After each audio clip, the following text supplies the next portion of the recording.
Hi, and welcome to the Property Show. My name is Nancy. This is the show that is sure to give you an in-depth look into the property market, provide you with expert guidance, trends, tips, and first-hand specialized information on the hottest properties available in the market. There is something for everyone. Today, Paul and Caroline are wondering what is going on in the property market. Therefore, our big question is the growth in the property market real? My dear, what do you think about investing in our own property? So we just bought a house in Kilifi. I know, but that's not an investment. I'm thinking about putting up commercial property on the outskirts of town. Commercial property? I don't think that's a great idea. Why not? Right now, we need to concentrate in investing in our future. We need to finish our home for us and our children. I agree with you on that. But don't you think it would be nice to have an alternative source of income? I'm not disagreeing with that. I just don't feel now is the right time, especially investing in something that you're not sure about. Commercial properties are going to become a hit. I don't think so. Surely, with these new counties, businesses are going to develop. People will need offices. The government will need offices. People will also need homes. And I don't know why you focus so much on commercial property. I don't know, but that's something we can discuss. Infrastructure is booming. Roads are coming up. Towns are expanding. We need to do this soon. I don't think so. This sounds too good to be true. Why don't we do this?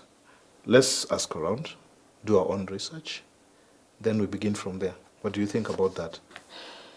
It's okay, but I'm not promising anything. Sour. Thanks. Is the growth in the property market real? Most people are wondering if the growth in the property market is real. Our guest today is Mr. Maina Mwangi, who is the Executive Director at Knight Frank. Knight Frank are the leaders in commercial, retail, and residential real estate consultancy. Welcome to the show, Maina. Thank you, Nancy. Tell us a bit about Knight Frank and yourselves. Oh, I think as you clearly put it, Knight Frank is the leading real estate consultancy in Nairobi or in Kenya. We started in 1998. Where Knight Frank London partnered with First Chartered Securities to start Knight Frank Kenya. And our main lines of business or consultancy are property management, valuation, agency, that's commercial and residential, and consultancy, which is research in real estate. So we've been around now for 12 years. Wow. Give us an overview of the property market and what is driving the market today. The property market in this country started to grow seriously around 2003.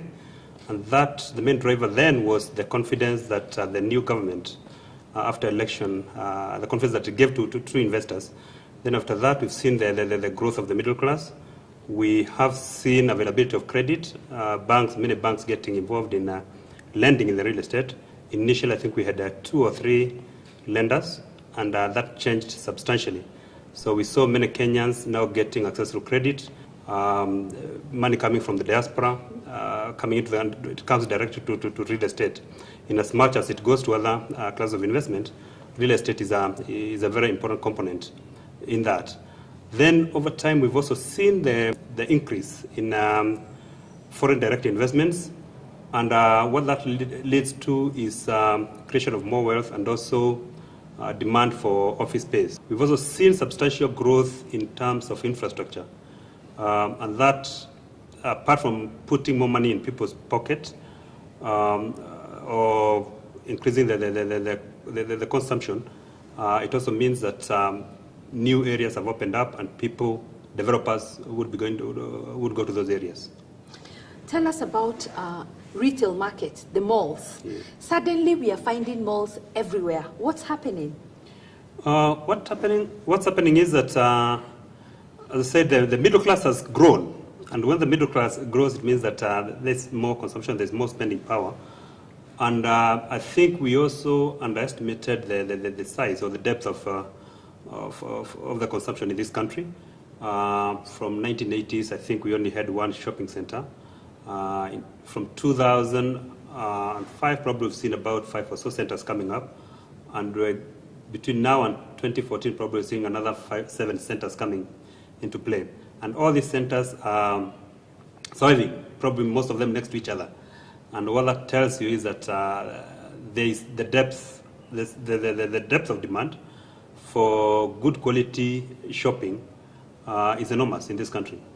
Tell us about the residential segment.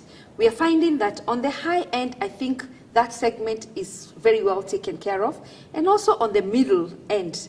But on the lower middle and the affordable housing, developers have shied away from those investments. What is your take on that?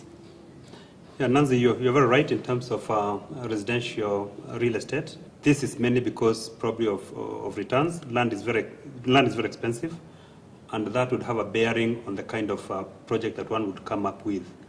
That said, there are people who have done it and they're trying to do it. We have Jamii Bora who have done it in Kitengela. They've done very good low-cost housing. And I was reading today in a magazine that Home Africa is also looking at doing low-cost housing, and they are doing their research now. And we would want to encourage that quite a lot, because it's enshrined in the Constitution that every Kenyan deserved good housing. We'll be right back after the break. Don't go away. Zuku Hookup. Hook your friends up and we'll hook you up with a free flat screen TV. It couldn't be easier. Just get your friends to subscribe to Zuku and you'll get that flat screen TV. No draws, no competition, just guaranteed TV prizes. Start hooking up your friends today. See press and posters for details. Zuku, amazing. Yeah.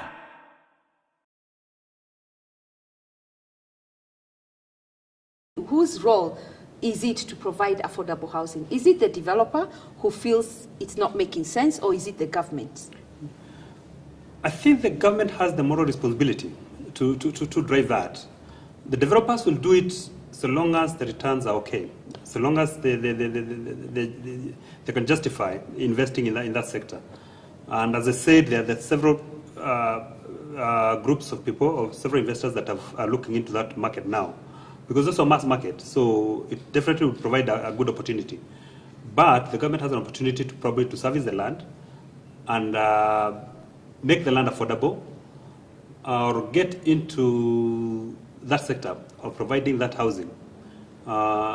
Because I think that was done, and I'm not talking about the central government alone, I'm talking about the local authorities. If you look at the local housing that we have currently, was done probably by municipalities many years ago. You have estates like Bahati, you have Jericho, you have Jerusalem and the rest, which were done by the government.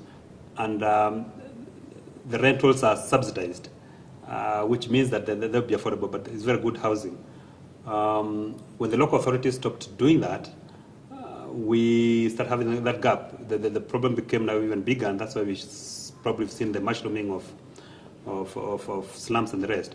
And it's because that subsector is not being catered for. But yes, the government has a responsibility, and I'm sure I've seen quite a lot happening in the Ministry of Housing, and we've seen a lot of talk about slum upgrading, and I think it started in Kibera and Mathare at one point, and we think over time we will get there.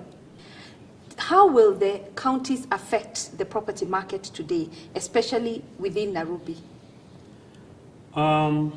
Yeah, that's a good point. The counties are coming, and I think after the next election, 2013, we'll see a lot of autonomy and a lot of devolution. Most of resources going to the counties, to the county level.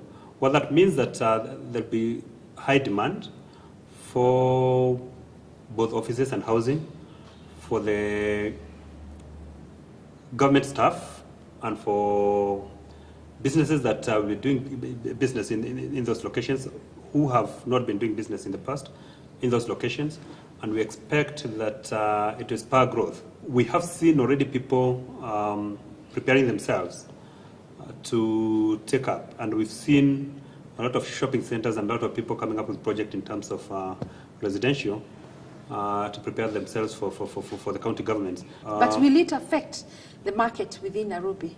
It It will and it will not, because Nairobi is the regional headquarters, as Starr is saying. And with the counties, yes, we expect businesses to go there. We expect business to expand in those counties, but mainly probably we expect it to be branches.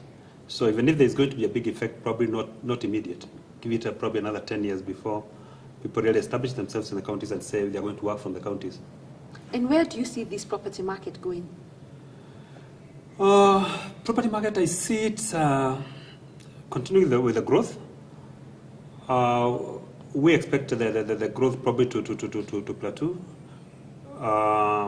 because now with all the changes that are coming, the main drivers that will make it plateau probably is coming up of new allocation, green fields that are being developed now or are planned to be developed. And then we're talking about, for this we're talking about things like Tatu City, developments like Tatu City, developments like Konza City. We have the two rivers in Runda and other locations. So with that, it means that now the supply of good quality land will be almost enough, because now we've seen the demand outstripping the supply, because we do not have serviced land everywhere. Nairobi is constricted. For it to grow, the boundaries, to the south we have the national park. Then we have all the other counties being very close to Nairobi. So it's a bit difficult for Nairobi to expand further than where it is. So new regions will open up, and when that does, then probably maybe the property, the plot values will probably plateau. I was talking to somebody this morning and was saying in other countries like India, they'll be looking at probably land values contributing 10% of the development cost. In this country, we are talking about 30-40%. 40%. So that the development becomes very sensitive to land values. And so it land becomes values very expensive. It becomes very expensive, and land values now probably are getting to a level where it may not be sustainable. Yes. So, and the opening of the new areas, I think, is a very good thing. It's an added advantage.